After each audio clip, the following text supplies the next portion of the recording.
Hello, I'm John Weeks and here is your Cop26 roundup from the Evening Standard. We're into week 2 of the conference and today was all about adaptation, loss and damage. So there's been lots of talk about building climate resilience.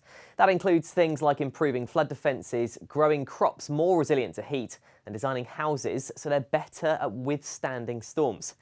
Now, former US President Barack Obama was among the most high-profile speakers at the event today. He was born in Hawaii and his first stop was at an event featuring leaders and experts from islands across the world. In many ways, our islands are the canary in the coal mine in this situation. That they are sending a message now that if we don't act, and act boldly, it's going to be too late.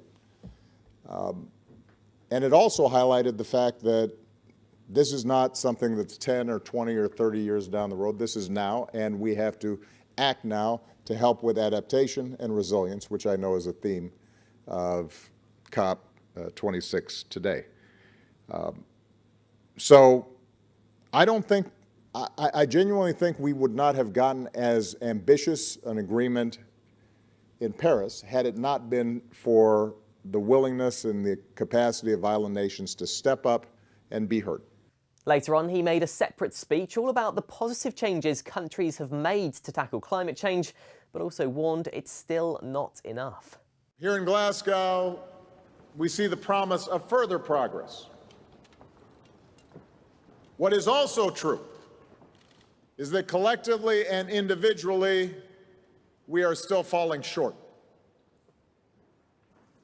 We have not done nearly enough to address this crisis.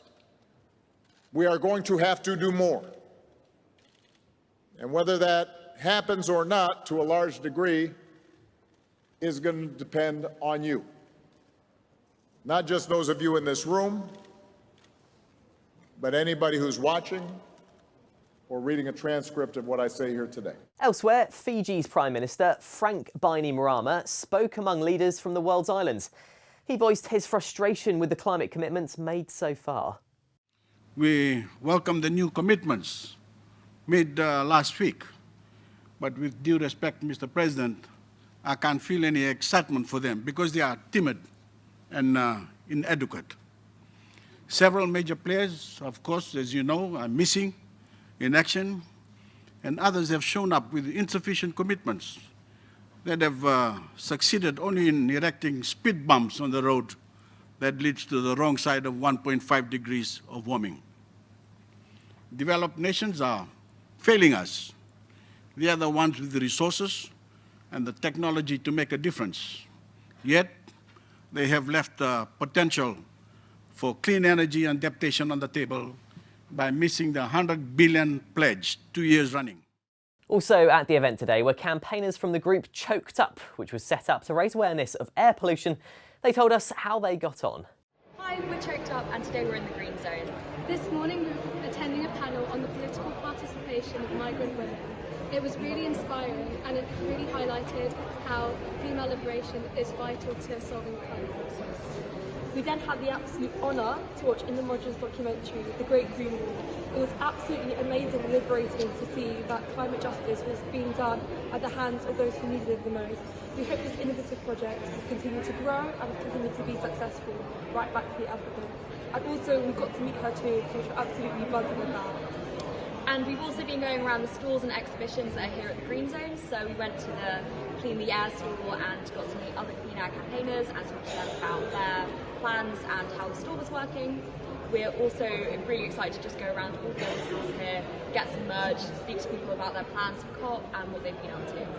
And another big name featured at the conference was actor Idris Elba. He spoke over the weekend about how Africa, as well as climate activist Vanessa Nakate from Uganda, shouldn't be excluded from the conversation about climate change. Yes, it is important for us as proud Africans to be a part of this debate, to have Vanessa to be a part of this debate in a day and age where a picture can have both Vanessa and Greta in a picture, but Vanessa gets cut out, except they're not just cutting out Vanessa, they're cutting out as she said, a whole continent. And that continent is very central to this debate. Tomorrow, Cop26 will focus on how women across the planet have been disproportionately affected by climate change. There'll also be discussions around the science crucial to limiting the temperature rise to 1.5 degrees.